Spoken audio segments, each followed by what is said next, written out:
Okay, we were talking about life in the lab, and Right. I'd like to know, what were the immediate goals in the lab? Hmm? What were the immediate goals in the lab when you were there?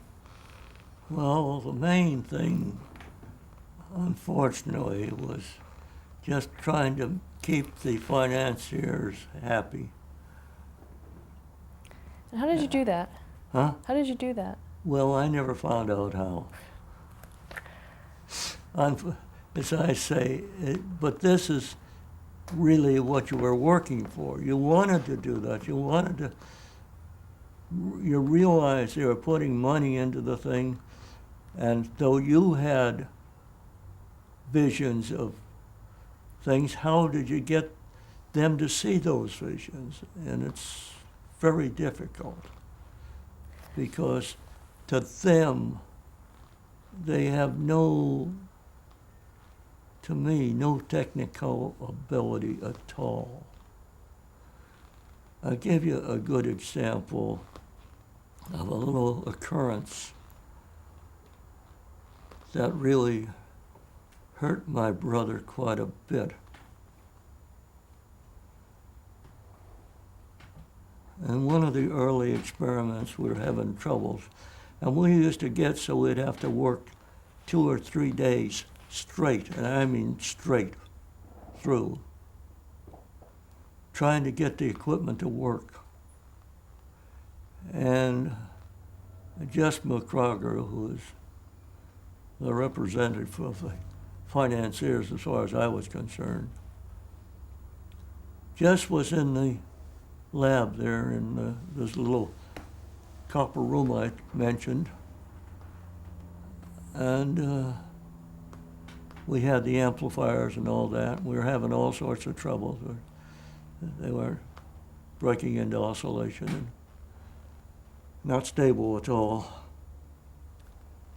And it was bothering all of us. We were all working on it as hard as we could, anything. And so my brother Toby was working on something, and he had a hot soldering iron in his hand. Well, where do you lay it down, see? I mean, you've got this hot iron and you're working on something, you've got to lay it down, see? So he said to Jess, "You hold this for me, please." Which anybody should have realized that was a very simple request. And McCrogger says, "I'm not here to hold soldering irons." What do you do with a man like that? He wasn't belittling the man in any way. He just needed some assistance. And the immediate assistance he needed was for somebody to hold that soldering iron while he moved the other wires into place so he could solder them.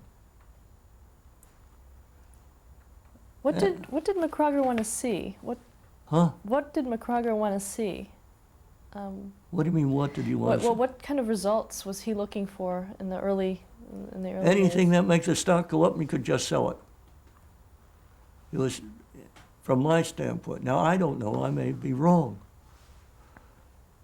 But everything I saw that man do was, and that's where he made all the mistakes, and that's why Farnsworth went down.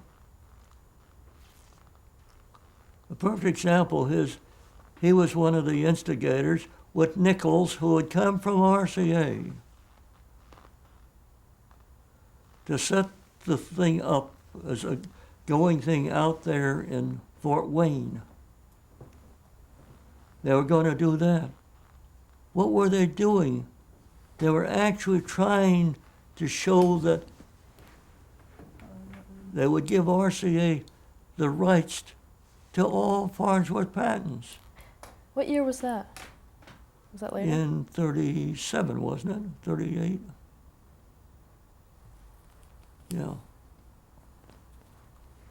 And so consequently, and then when they issued the stock on it, Oh, great, we'll have a stock split. 30-1. Well, it should have been split. The shares were up to about $1,100. The par value didn't mean anything, but and what did the market accept them at? What did they pay? 3.5. Well, that's an awful loss right there when you stop and think of what it is. And yet, that was their maneuvering.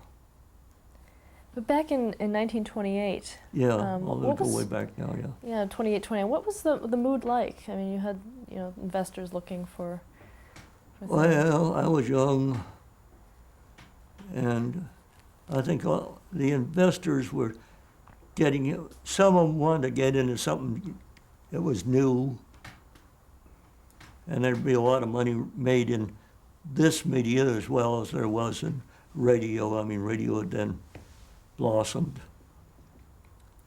And so I think that they were willing to accept any good return. I mean, it's most of them to see the industry develop, but.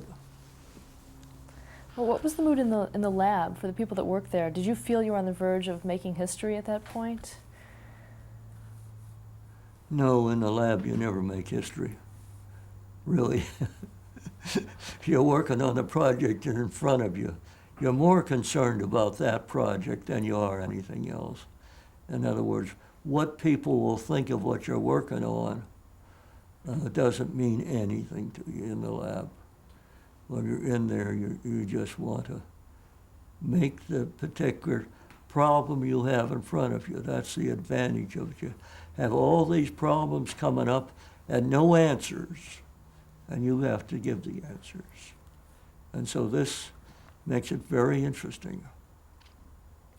Did you talk about what possible applications your research would Well, have? we did, and we talked about what television, whether it should be in the home, how would it be, whether they could sustain enough programs and things like that.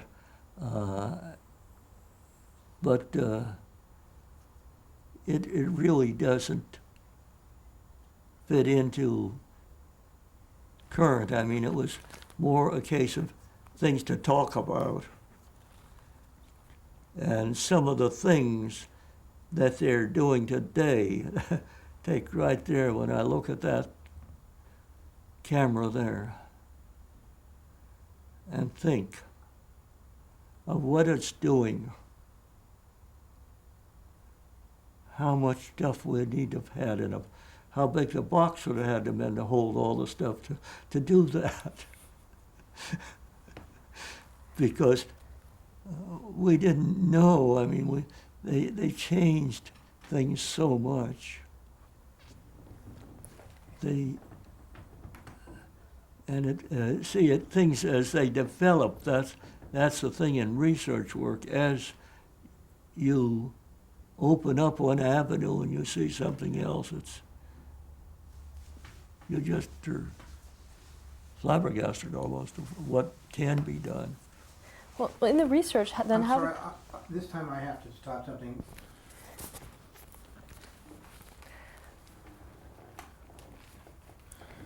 Okay, let's start where we left off. I just asked you, how would you measure progress on your research as you went along? What was the benchmark for you? It's very, very difficult to try to set a benchmark.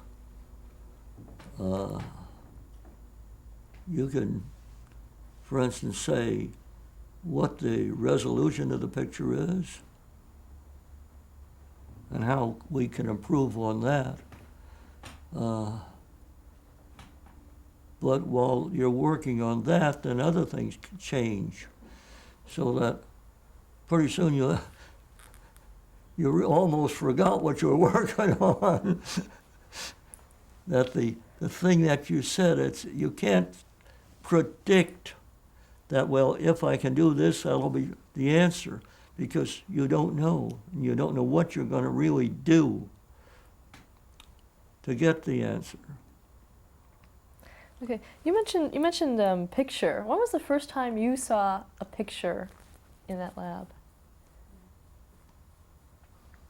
Oh, let's see.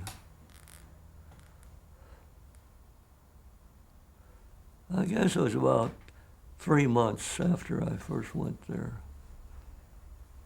that we got it working then. The picture wasn't much of a picture. What was it?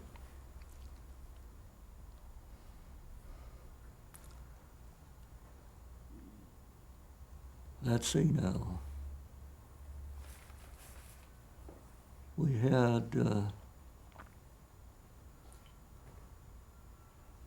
as they say, RCA had Felix the cat, but we didn't have Felix the cat. We did have Mickey Mouse. And we had, we were really transmitting a lot of stills. They were not the first attempts. We were just trying to put that. And of course, then that, there again, if you're looking for benchmarks, that was a thing when we could start in movies. And after that 3 months, what was the line count that you had at that point of the picture that you saw? Oh, I don't know. It's pretty hard. It was green and it was small. And the field was not square. And what was when you saw that? What did you think? When you saw that, what did you think? What did what was everyone thinking? What was the mood there? Well, that's the thing. See, if you're working on something like that and you see some progress toward it, then you're satisfied that you are doing something. And somebody else come along and it'll look miserable to them. And I don't blame them. I mean, you can't expect it. Like, you can't ask someone to come in and just look at that and say, well, what do you think of the picture today? Well, you don't have an answer. They don't really have an answer because they don't know what they should think about it. Mm-hmm. What was Phil's reaction? When he would see this, how would he react to the progress that was being made? Oh, he'd be pretty cheerful and happy. I mean, as far as that goes, yeah. Was he a good manager? Huh? Was he a good manager? I was at a very much of not being able to evaluate him because I did think, to me, the way he dug into things and the way he found answers made him stand out so much ahead of any other people that were doing any managing that I'm just too prejudiced toward him, that's all, for him. In other words, to me, if they'd got out of there and not, see, we would be all set up as an example. You say, what would you do? Well, you'd be set up to improve a certain thing. Well, what do? You have to pull the system down and go through it. Well, you get a phone call, we're having some people come up there, you better have that thing all set. And Phil would come out and say, hey, we got orders again. I mean, no regard of what stage we were in. Because when you're working on something especially as complicated as television, especially in those days, when you had no real guidelines, these people come in and did damn well. If I go down to the store, they have that. Why don't you have it? Well, how much pressure was there on Phil in that regard? on Phil? Yeah. Way too much. I mean, they just did not understand him. And they acted, as far as my interpretation, they acted as if he could have done so much better. And he was doing so good as far as bringing the art forward. You could see progress. Do you think any of that had to do with his age? Huh? Do you think anything had to do with his age, part of that problem? With his age? Yeah. Oh, I'd say about 99%. I think they just did not accept his youth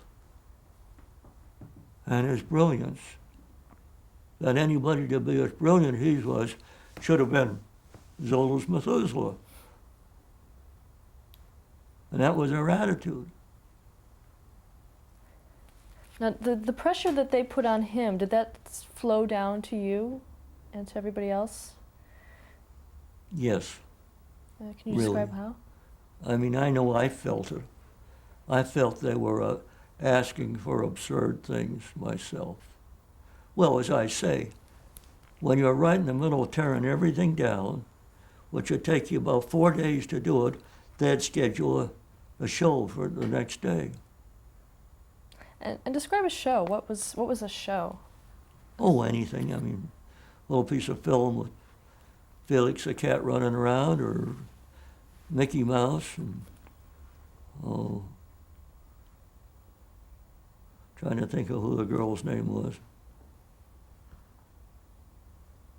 But we had movie strips. I mean, and we just run. We'd make up about 50 feet and just run it around continually so that we knew it was the same thing. In other words, you weren't having to balance out other scenes. You know that's so you could get steady in one part. And the projector would just keep on going around. And this was the thing. Mm-hmm. And who would come to those? Huh? Who would show up for those to see Well, those? that's it. See, the financiers would run out and get somebody else with some money and bring them around and show them something. To sell, they were selling stock in escrow even. What I mean by that was the stock wasn't issuable, but it hadn't been issued yet. Couldn't be issued yet. But they could sell the thing in a receipt for so many shares when it was issued. And they would bring them around and get some money, and that's what was really sustaining us. See? Okay, let's talk a little bit about the competition. Did you sense there was an immediacy in your work, either against RCA or GE, AT&T? No, not in particular. The biggest competition was the technically what you had there. In other words, you weren't worried about what GE was doing or RCA. Like back when we were at Philco, we used to look at RCA, and we knew RCA was looking at us on our transmissions. But you weren't too concerned about that because that equipment has already been built. It's what you're going to build next is what's you're interested in. Okay, in San Francisco, what was the talk in the lab about RCA at that point? Were you there when Zworkin came to visit? I was there when Zworkin visited, yes. Can you tell us about that? A good side or a bad side? Your side. Well, my side was that Phil Farnsworth was very naive, and like all inventors, and you can't invent unless you've thought of something and worked at it for a while, so you get real enthused about that. So the thing is, you want to tell somebody about that. This is what I'm doing. I'm going to scan it this way. Like I'm going to interlace the scanning, or I'm going to change the shape of the wave a little bit so that this end will stay straighter. The thing is, you're interested in that. The other guy is trying to pick your brain to find out how you got that far. So you were a sitting duck for divulging things. In other words, inventors like to tell what they invented. And can you talk specifically about Zworykin when he came, what that was like? Well, Zworykin came out, and to me, I wasn't too impressed with the man. And the one thing that soured me on him was that I thought of that in Russia, but they wouldn't let me bring the papers out on it. In other words, he had thought of the thing, but he had no proof to it. And these were things that he was looking at that you had... That we were doing, yes. And then his deal with Cliff Gardner, offering a man a job. I mean, you don't go up and pirate somebody like that. Was that at the same time when he had first visited the lab, or was that later? When he offered Cliff Gardner the job, was that after this first visit, or I think was it it was the during first visit, wasn't it? Yeah. Okay. I'm not sure, but I don't remember him being there too much. I remember the one visit very distinctly, because, as I say, he put Phil down so much as that a lot of his deal was just schoolboy thoughts and things like that. It was. That's what he said about Phil's work. Yeah. Do you remember his comments, what he had said upon seeing the dissector tube? Huh? Do you remember the comments he made after seeing the dissector tube? Not any in particular. I mean, he was making a very good poker face on anything that was being disclosed to him. In other words, he was trying not to let you know he was really enthused about the thing. And I don't like talking to somebody that I feel is holding back information. If they want to talk to me, talk about it. But if you don't want to talk about it, then goodbye. Yeah. And it's working to me.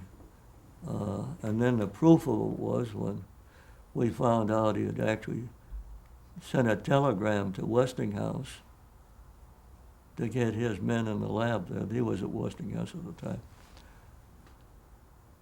To get his men to build a tube just like, build a dissector tube, actually. And how did you find that out?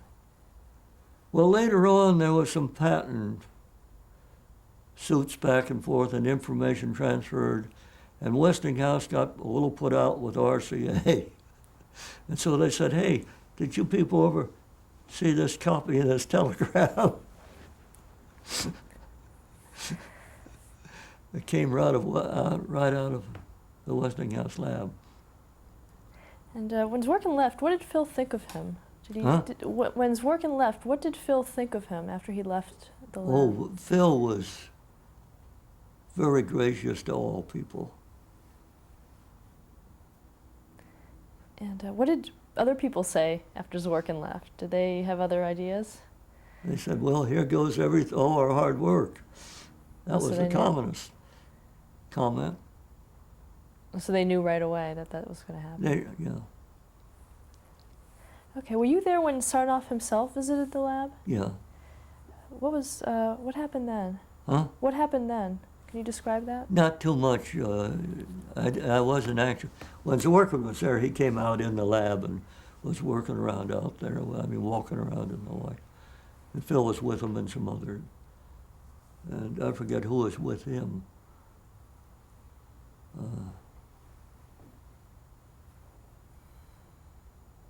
Wasn't Sarnoff there with him? Didn't they come together?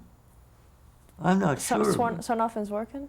Huh? Sarnoff and Zworykin, you mean? Yeah. No. Oh. because I'm not sure. I don't remember the details on that. The details impressed me more was his attitude toward, well, one thing was the electron microscope, which it developed into, which Phil had to explain the whole thing to him, and he got the answer. It was a childish idea. Was the electron microscope developed as an outshoot of your research? Oh, yes, yes, yes. Okay. It's And- just an obvious thing, that's all. I mean,